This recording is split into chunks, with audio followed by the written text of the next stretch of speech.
Aujourd'hui dans le podcast AWS en français, on parle de retail et de mode avec Zadig et Voltaire.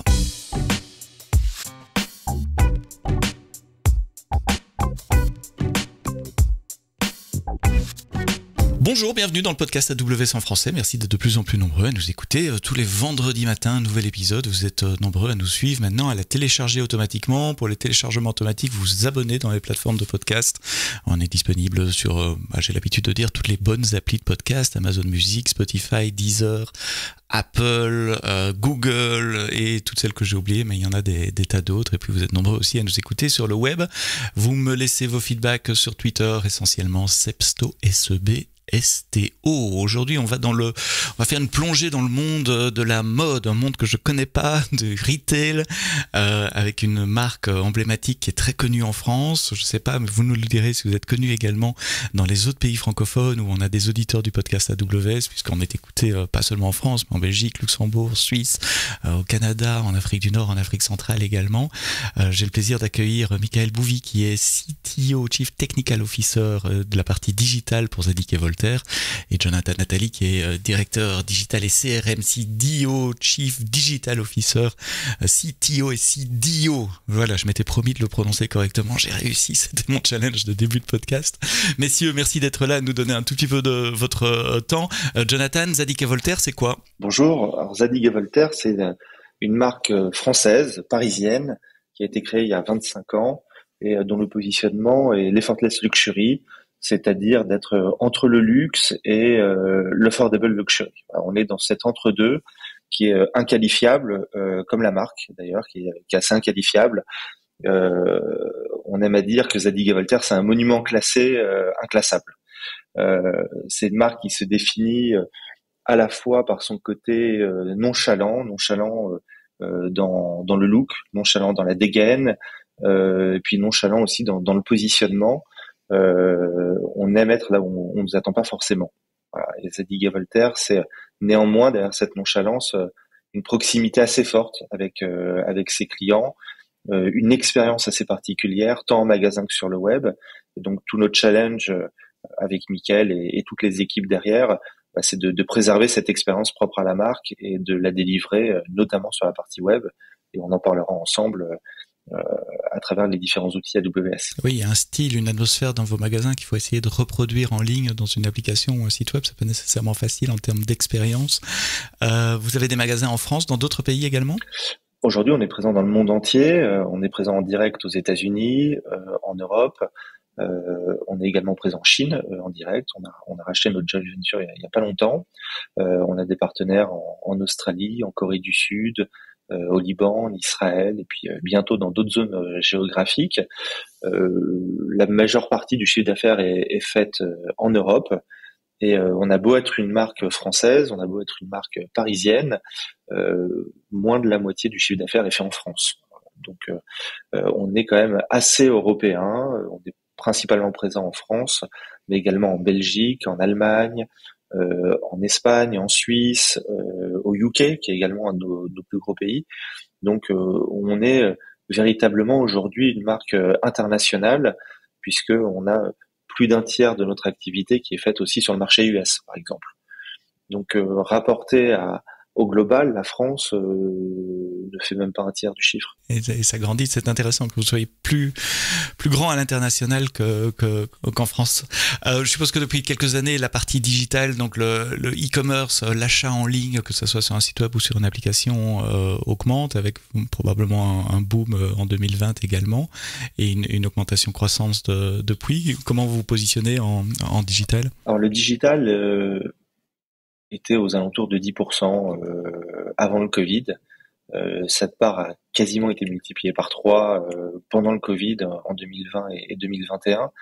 Et puis on a eu, alors certains vous diront la folie, d'autres vous diront en interne, on vous dira la conviction forte que ce trend à plus de 25% de part du digital sur l'activité pouvait être maintenu en 2022 et même qu'on pouvait y mettre une croissance en 2022 versus 2021.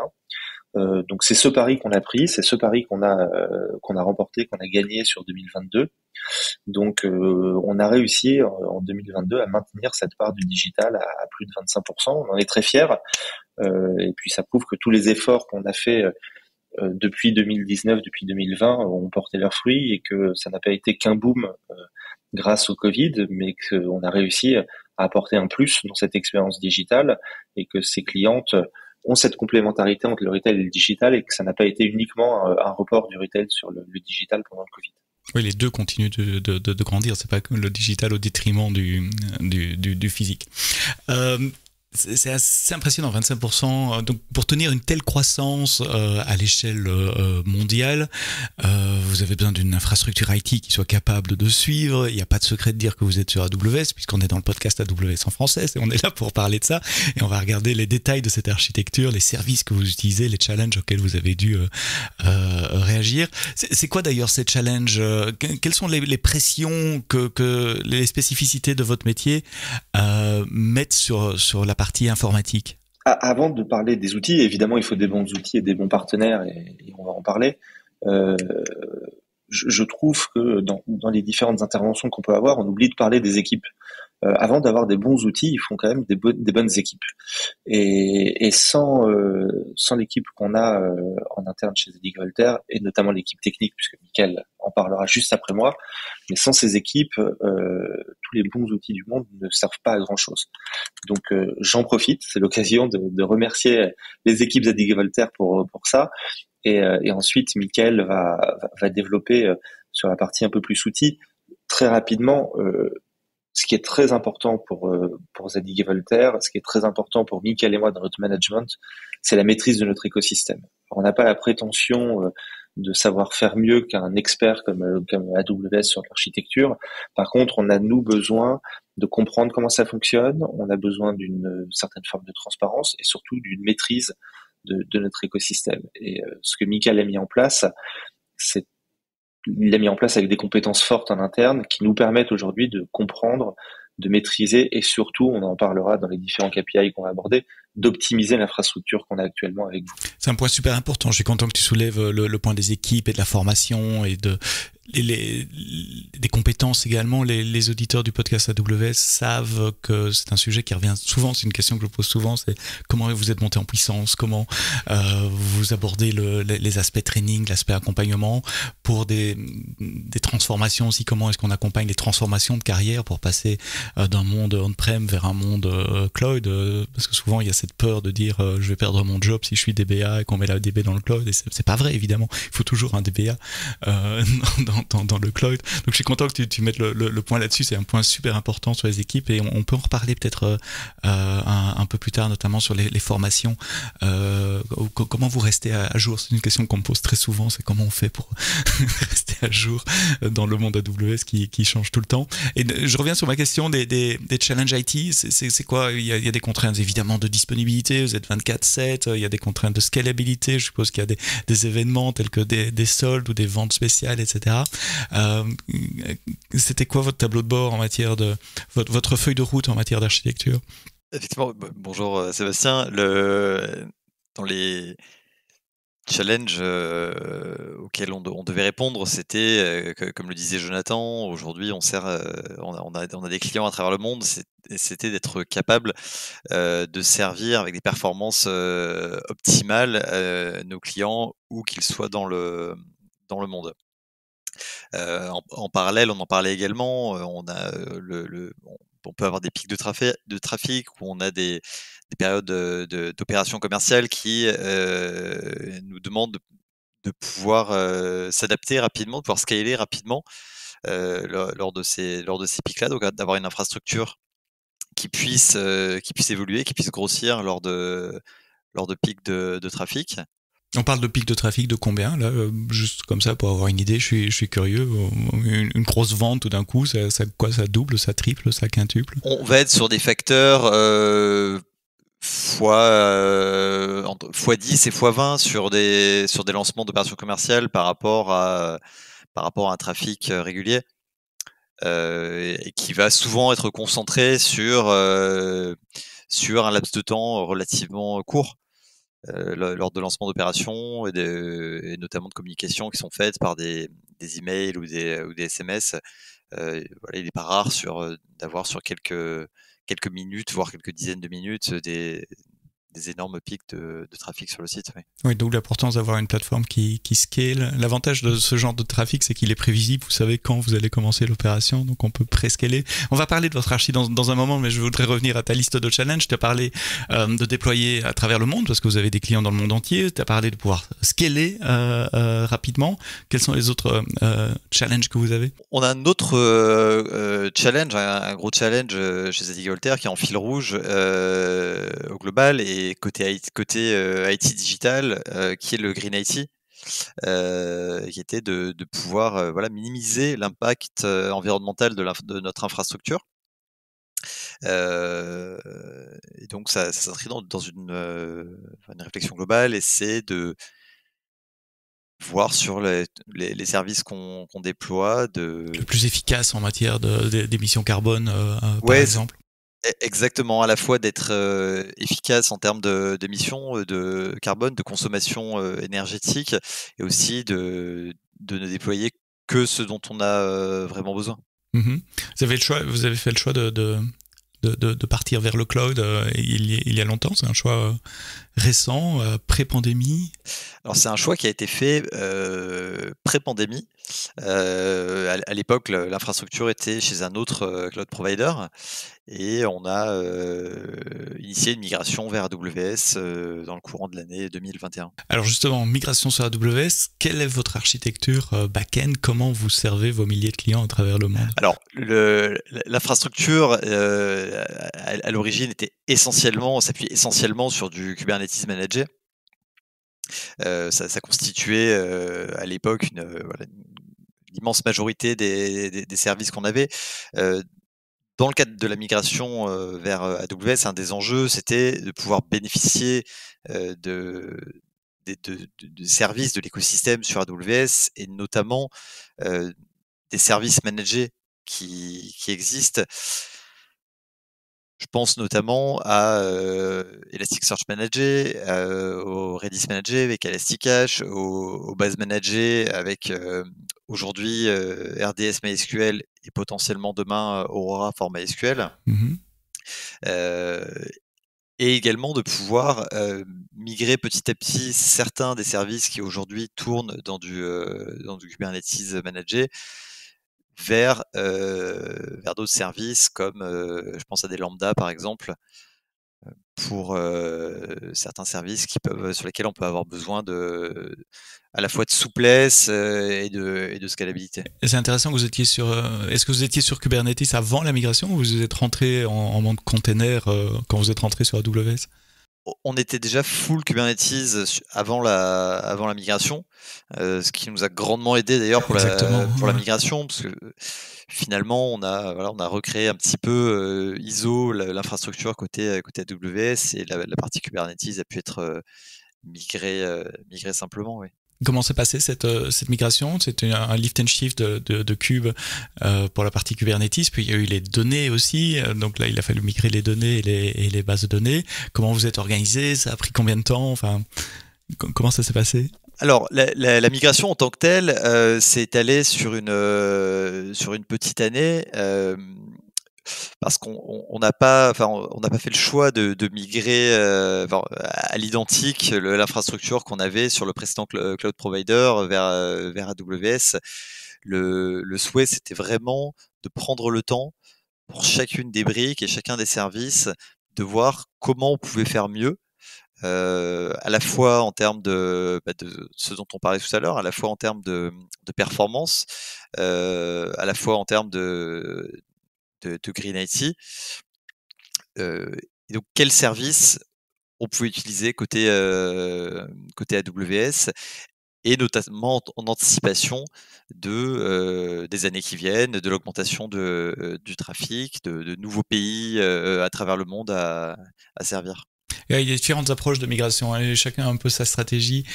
Ici, vous avez pris une stratégie qui n'est pas entièrement lift and shift, qui est aussi optimisée, essayer de trouver le meilleur service chez AWS qui correspond à votre besoin pour directement partir sur quelque chose de pérenne et pas devoir nécessairement réécrire ou replatformer dans les mois qui viennent. Ce qui explique aussi les délais de migration, toutefois quand même assez court, mais plus long qu'un lift and shift traditionnel. Vous avez pris 1 an. La migration des données, ça s'est passé aussi sans trop. J'ai toujours peur des migrations de données, des bases de données. Non. Est-ce qu'on stream au fil de l'eau pendant plusieurs mois et puis on fait un cut-over? Enfin, ça se passe comment? Non, ça s'est fait en plusieurs étapes sur la migration, la partie finale, j'ai envie de dire, de la migration s'est déroulée au courant de l'été 2022. On a migré dans un premier temps tous les services stateless qu'on avait, tout en conservant notre back-end et nos bases de données sur l'infrastructure qui existait déjà. Donc ça nous a permis déjà de valider le bon fonctionnement de tout ce qu'on avait mis en place sur AWS, et notamment des nouveaux services. Par exemple, le CDN CloudFront qui est un service, la brique CDN que nous n'avions pas jusque-là. Donc ça a été l'occasion de valider cette partie-là. Dans un second temps, une version Ghost de l'infrastructure back-end avec des données de test sur AWS pour valider l'interconnexion du nouveau front avec ce back-end. Et voilà, dans le courant d'une nuit de l'été, la migration des données, ça s'est fait en one shot. Backup, export, réimport. Ouais, on a coupé complètement le service. On a travaillé longuement sur une procédure de migration, sur les différents cas de figure, sur les cas de rollback éventuel, de rollback immédiat si rien ne marche, de rollback après coup si on se rend compte le lendemain que finalement ça marche pas et qu'on a déjà des nouvelles commandes qui sont arrivées. Mais voilà, ça s'est fait en one shot. On a fait ça a pris 3-4 heures à migrer la totalité des données et de rouvrir le service. Ouais. Vous avez changé le front en même temps, ou vous avez juste pointé le front existant, que ce soit les applications mobiles ou le web, sur le nouveau back-end? Ça s'est fait à ce moment-là. On a changé ça s'est fait finalement assez simplement par un changement d'enregistrement DNS. Ah oui, simplement flipper le DNS pour aller vers le... Enfin, simplement, entendons-nous. Oui, si, ça n'a rien de simple. Non, mais il y a énormément de travail de préparation en amont, c'est ça que je veux dire. L'opération de changer le DNS est simple, mais la préparation, la validation, le test n'est pas simple. Qu'est-ce qu'il y a dans le cloud AWS qui permet d'adresser ce challenge de scalabilité? Tu as parlé de CloudFront. On parle de CloudFront pourquoi ici? C'est pour distribuer le contenu web pour les applications web. Je suppose qu'il y a beaucoup d'images sur le site de Retail aussi. Oui, c'est ça, c'est pouvoir servir l'intégralité des pages du site en accès direct à nos clients dans le monde entier avec des performances similaires. Faible latence, quel que soit l'endroit où se trouve le client. Ça m'amène une autre question. Vos backends sont monorégions, multirégions au sens AWS du terme? À date, nos backends sont monorégions. En Europe, je suppose, puisque c'est là où vous avez l'essentiel. Tout à fait, tout est situé en Europe, dans la région Irlande. Et on a dans nos chantiers, dans nos projets, le fait de pouvoir être multirégion, de déployer certains de nos services en multirégion.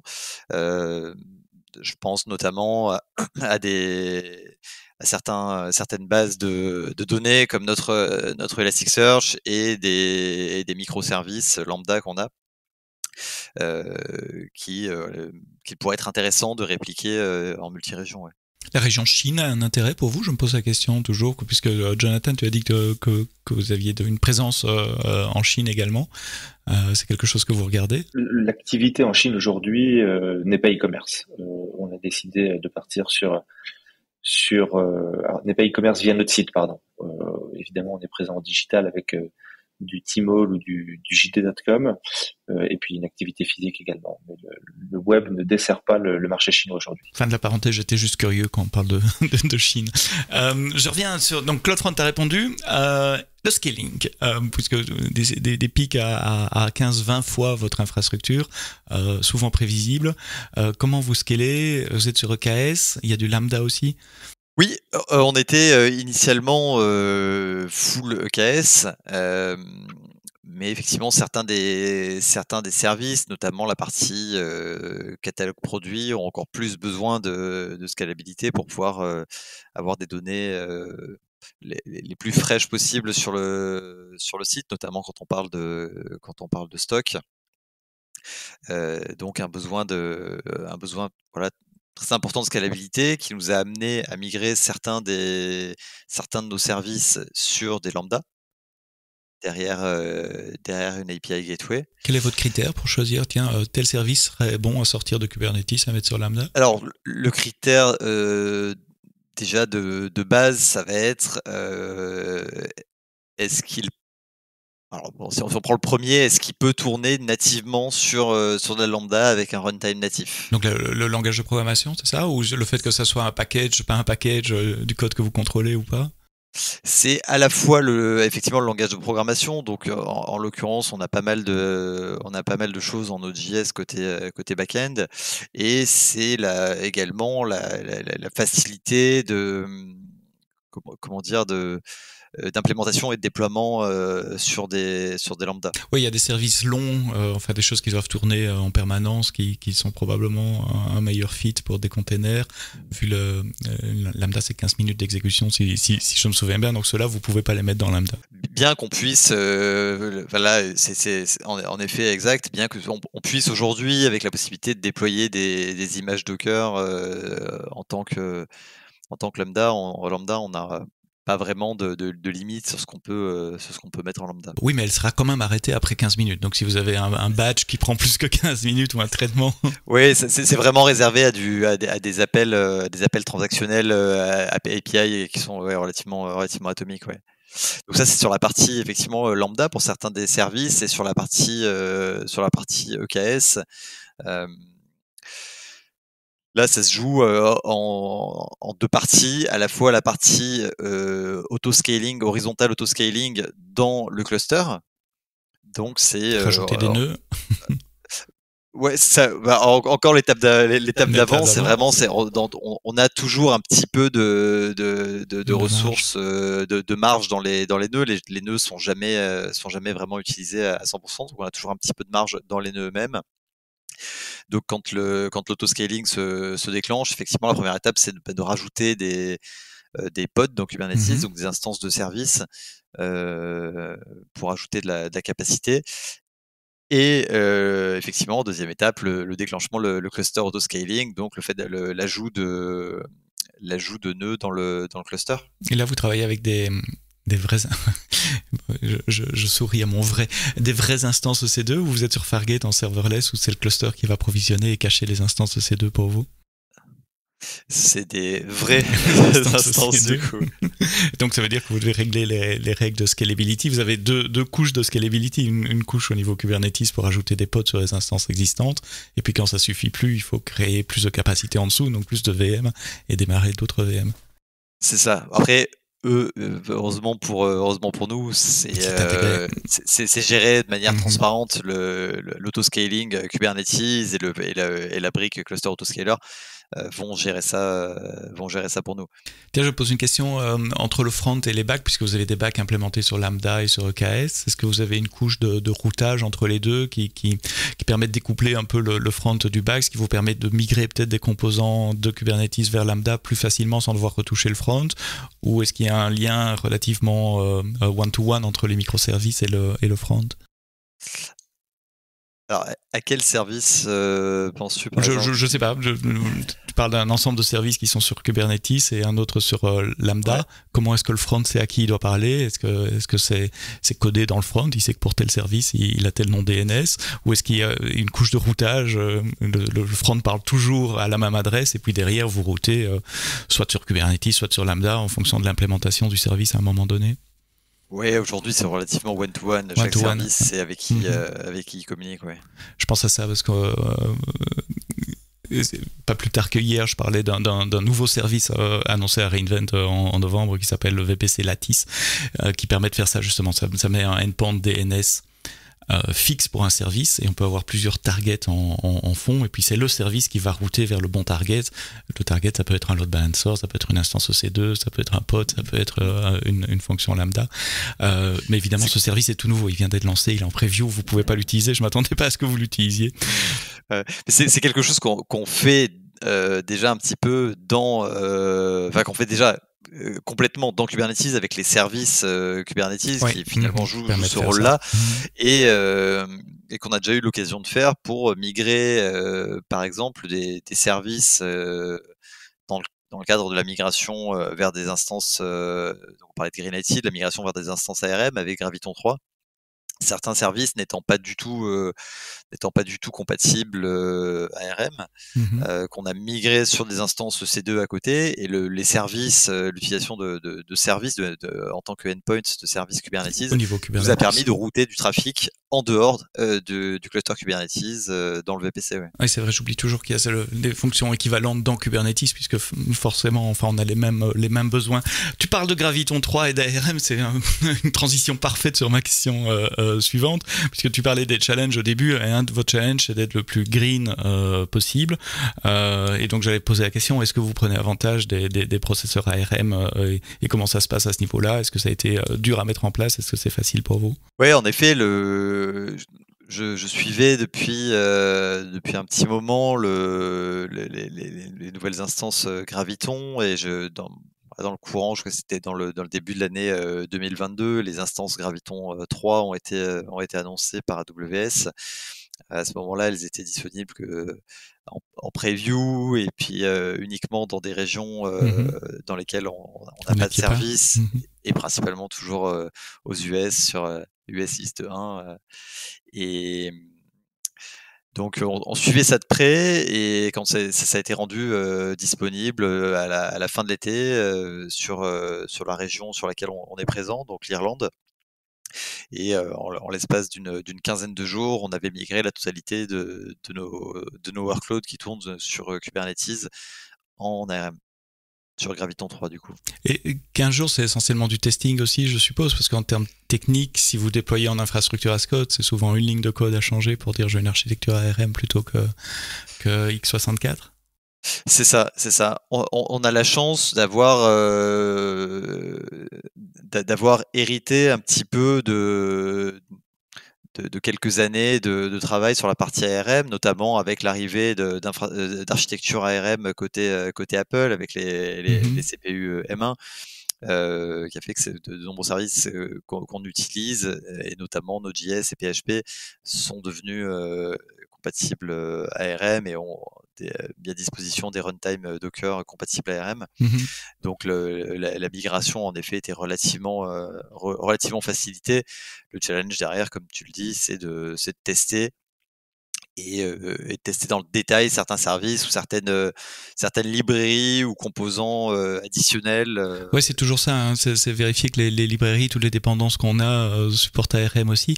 Mais c'est vrai ce que tu as mentionné, j'y avais pas pensé, mais le fait que beaucoup de développeurs utilisent des Mac et que la plupart des Mac récents, en tout cas maintenant, sont sur M1, de facto, toutes les librairies open source sont supportées sur ARM aussi, et ça aide grandement. Un développeur ne doit pas louer des box ou avoir un laptop séparé pour tester son build x64 et son build ARM. Merci Apple, tiens, sur ce coup-là. Dans la préparation de cet épisode, tu avais parlé également d'instances Spot. Ça fait longtemps que j'ai pu parler d'instances Spot dans le podcast AWS en français. Les instances Spot, si vous connaissez pas, ce sont des instances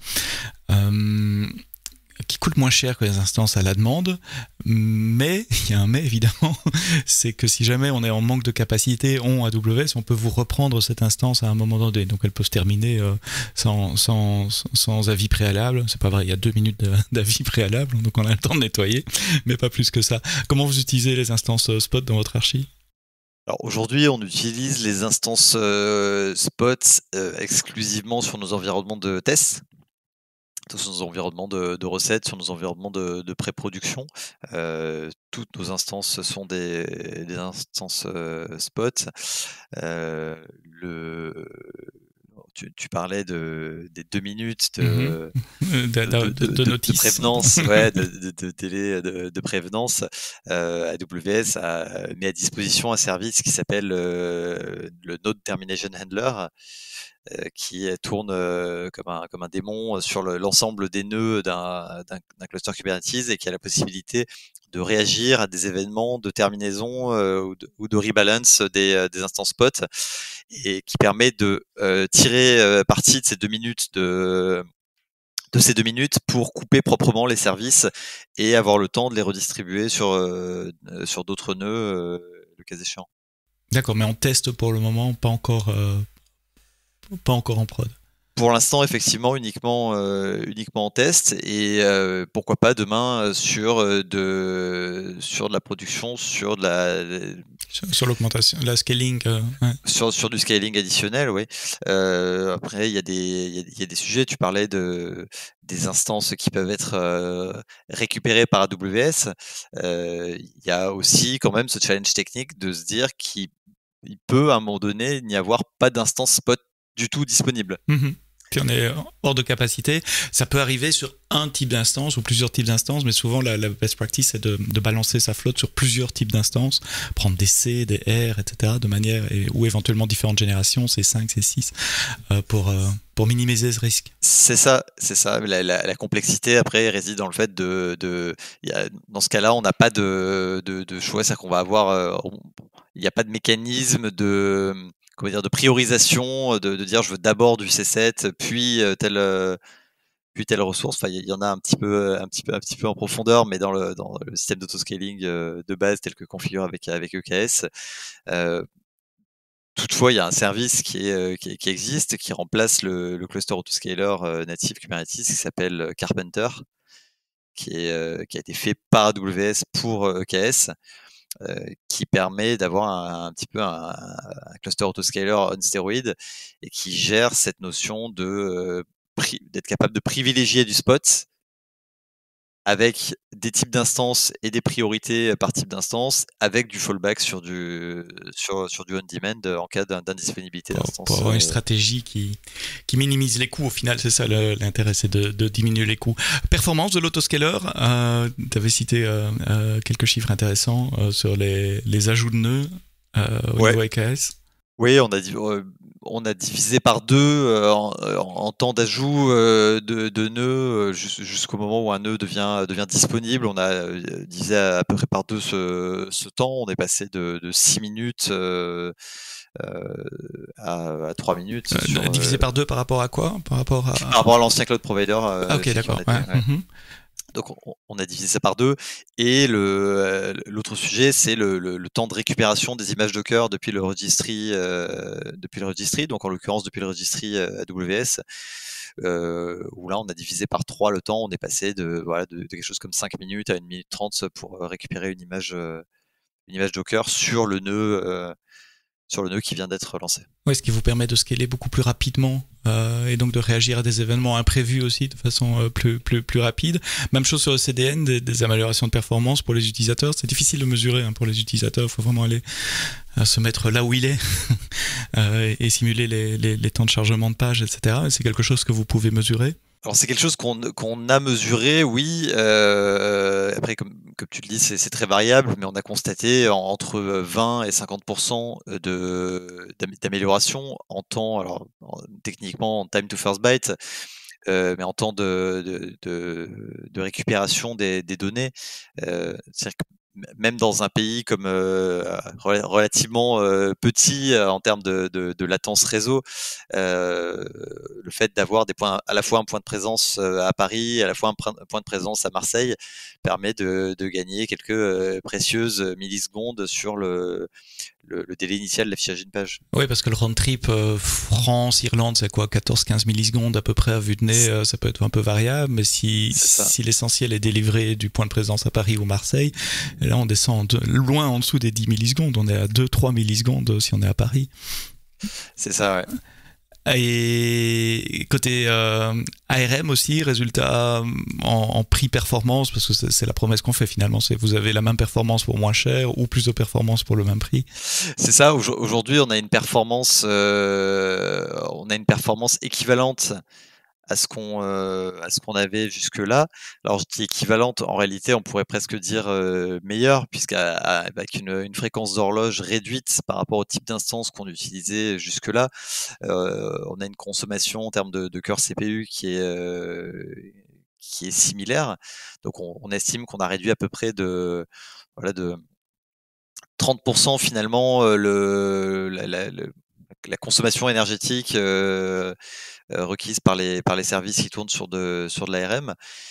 Et tu disais, il y a aussi l'impact pricing avec une différence de l'ordre de 30% par rapport à l'architecture précédente. Oui, ça c'est l'avantage de notre pricing, c'est qu'en général ce qui est bon pour la planète est bon pour votre portefeuille aussi, et donc il y a un incitant direct à passer sur des architectures Graviton, donc ARM. Comment on pourrait faire mieux, nous, AWS? Quelles sont les portes que vous êtes prises, ou les murs que vous êtes pris, ou les limites de service que vous avez découvert en cours de route? J'aime bien poser cette question parce que ça permet à ceux qui nous écoutent de pas se reprendre le même mur ou la même porte, ou de faire des choix éclairés en connaissance de cause de certaines limites des services AWS également. Oui, si je devais retenir deux sujets. Il y a un premier sujet où effectivement on a été un petit peu surpris, c'est la facturation du trafic entre les zones. On parlait d'EKS. EKS est systématiquement déployé sur du multizone. Là où certains services comme des bases relationnelles MySQL avec en l'occurrence RDS sont monozones. On peut faire du multizone, mais on a toujours une instance primaire lecture-écriture qui est monozone, et donc qui déclenche par principe mathématiquement 50% de trafic qui passe de la zone A à la zone B et vice versa. Et même chose avec OpenSearch, même chose avec Elasticache. Et quand bien même on aurait des services multizone, il n'y a aucune préférence de routage qui est faite pour dire vu que mon nœud est dans la zone B, je vais aller taper le nœud Redis qui est le nœud Elasticache Redis qui est dans la zone B. On peut avoir un nœud disponible dans la zone B et pour autant quand même taper la zone A. Ou c'est quelque chose dont vous devriez prendre en compte dans le code? C'est possible de dire tiens, je vais regarder les métadatas pour voir où je suis, donc en fonction de ça je fais des routes. Enfin, c'est une couche de complexité à ajouter au code qui n'est pas souhaitable, hein, on s'entend, mais ça serait possible? Alors oui, ce serait possible. Pour autant, on s'enlève dans ce cas-là du coup tout l'intérêt du multizone. On s'enlève dans ce cas-là l'intérêt du multizone. Donc voilà, tout est faisable, tout est faisable techniquement, mais c'est vrai que voilà, c'était une petite surprise. C'est vrai que de voir ce trafic, on y a travaillé en faisant en sorte d'optimiser à la fois le nombre d'appels réseau qu'on avait entre les services, de minimiser les appels réseau et de compresser au maximum, et notamment dans Redis, les données qui sont stockées pour minimiser le trafic. Oui, c'est un bon point ça, et c'est un point complexe sur AWS, la compréhension du trafic et du trafic réseau principalement, suivant qu'on soit entre ESI, entre régions, vers l'extérieur, ou même il y a des exceptions pour certains services au sein d'une région qui sont pas facturés de la même façon. Et vous avez reçu de l'aide de côté d'AWS aussi, des solution architects qui peuvent vous aider à optimiser l'architecture? Oui, on a été très très bien accompagné par les équipes AWS sur le sujet, et on avait étudié plusieurs solutions sur ce point-là en particulier, mais effectivement il n'y a pas là pour le coup il y a pas vraiment de solutions miracles. Il faut vraiment de solutions miracles. Il faut y passer aussi. En préparant ce podcast, tu as lancé un mot que je connaissais pas, Still Wild Revalidate. Là, on parle du CDN. C'est quoi et pourquoi ça manque? Oui, aujourd'hui, on a le mode de fonctionnement de notre CDN qui est le back-end donc en l'occurrence notre application front, qui définit dans ses headers de réponse le temps de vie et la durée de vie d'un élément, donc une page web dans le cache CloudFront. Ce temps-là, aujourd'hui, quand une page devient invalide, c'est-à-dire que quand ce délai, par exemple, une journée a expiré, une personne qui vient demander la page au bout d'une journée et 1 heure, ça va déclencher un appel jusqu'à l'origine, jusqu'au back-end pour régénérer la page.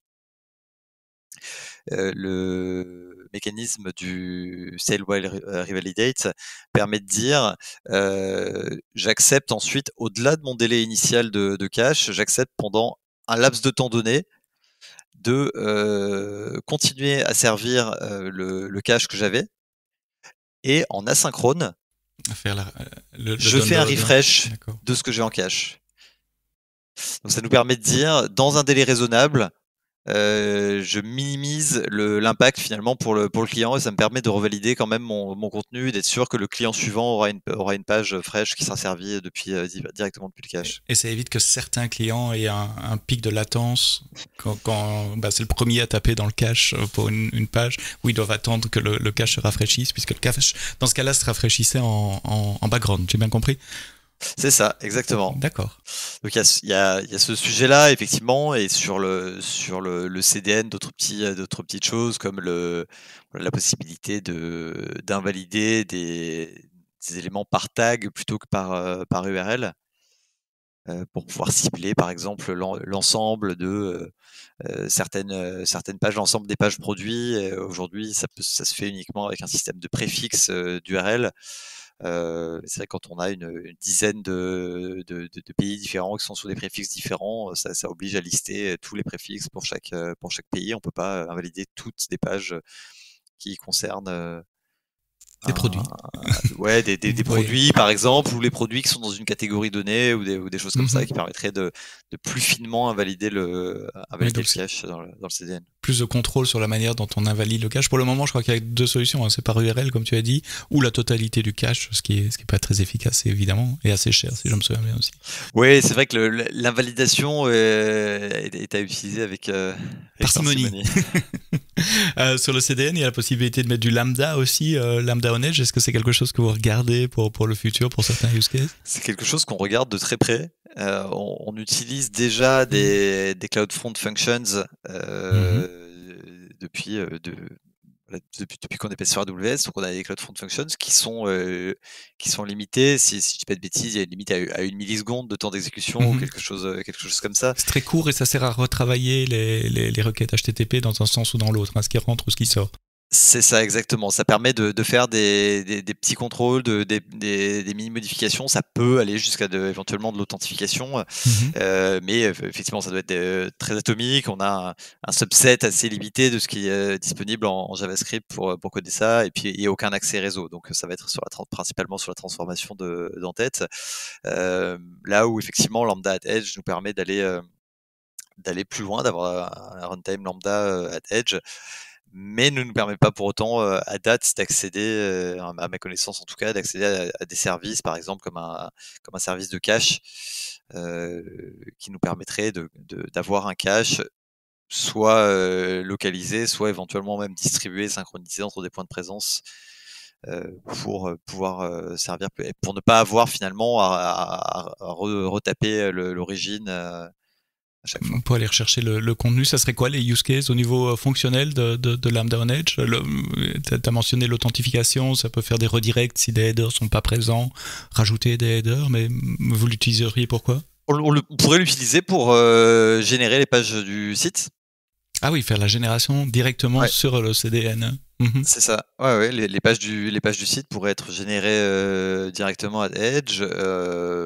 Même chose pour les données de catalogue produit, les données de navigation du site, les données de contenu, etc. Ouais. Ce qui permet de décharger votre back-end et toujours d'être au plus près des utilisateurs pour réduire la latence aussi pour les utilisateurs. Il y a d'autres choses que vous envisagez pour le futur de votre architecture maintenant que vous êtes sur AWS? On parlait tout à l'heure de zones de disponibilité. Effectivement, il y a Il y a une notion de réplication entre les régions, Mhm. de pouvoir avoir nos services qui soient disponibles sur différentes régions, à la fois pour des notions de disponibilité, de résilience, et toujours pour aussi des questions de latence. performance, de Mhm. latence, d'avoir des services qui soient répliqués sur d'autres régions du monde. Ce qui implique des challenges assez amusants pour synchroniser les données notamment, enfin, ou à moins que vous arriviez à les partitionner en disant voilà, on a notre base d'utilisateurs du continent américain, notre base d'utilisateurs européens, et ce ne sont pas les mêmes, en supposant que les gens ne voyagent pas